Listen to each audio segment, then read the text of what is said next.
Hi, my name is Albert Dunford, and in this tutorial video we are going to talk about time step selection and how the engine uses the fixed time step to solve your simulations.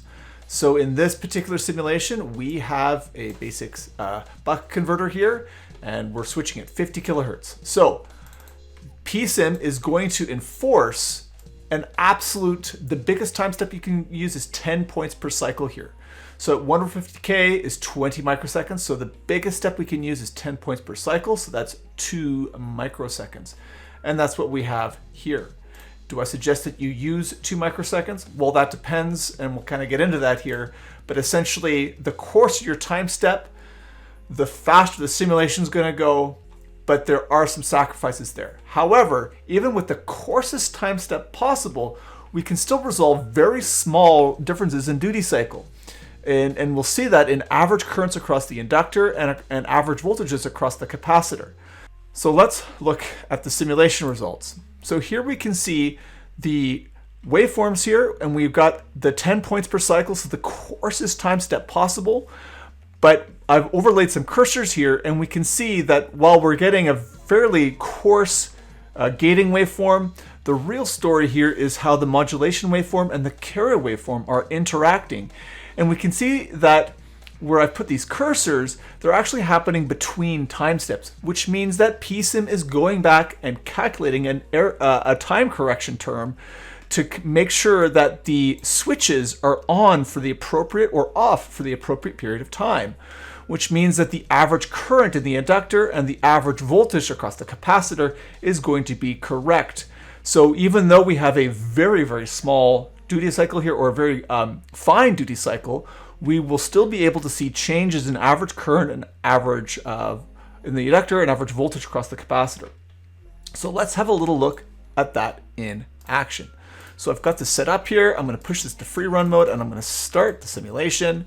And we're going here. So we'll turn on this waveform here. So this is the, I've got this set up to look at the current through the inductor. So if I zoom that out a bit here, so that's what that looks like. We still see that kind of top waveform that we were seeing in the regular simulation results, but we'll zoom in here. And now, if I come over to the runtime variable of the duty cycle here, I can change this by very small amounts, and we can see the duty cycle changing, and we can see how that's impacting the average current in the inductor. So the lower the duty cycle, the average value of the conducted current is going down, and as I increase the duty cycle, we can see that creeping up.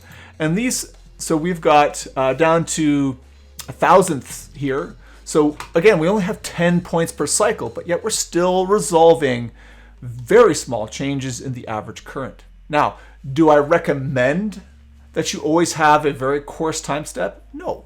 I usually recommend people start around 50 points per cycle to see what things are happening. Because again, we need to do an error correction when this is happening here, when this is going on. So in this simple converter, that's okay, but in more complex converters with more error correction points, it might be necessary to have smaller time steps to ensure that we don't have multiple corrections in the same gap between time steps.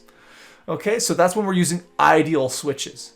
So in general, I would say 50 points per cycle is a good starting point. If you have a more complex converter, you might need to go smaller. Also, if we switch to the variable step, so let's see what the variable step does. And we'll go variable step here, and we'll go, we'll start with that 2 microseconds. Well, we'll go, 2 microseconds there, and we'll do the scale down there. So the same 10 points per cycle, but now we have the variable step in action. We'll run this one, and we'll pull up that current again. We'll zoom in here, and now let's pull up the markers.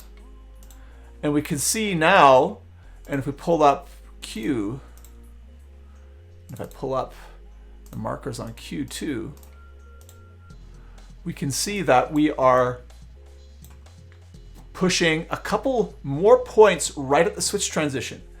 So this is handy when there's more going on in the simulation, because it allows us to really focus in on that switch transition, pick up the exact moment of transition in a little bit more detail. So that's how the dual step works.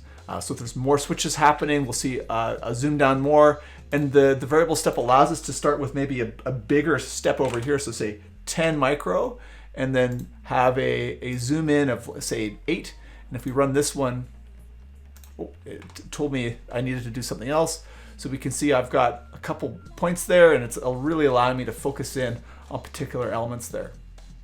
So that's the dual step in action.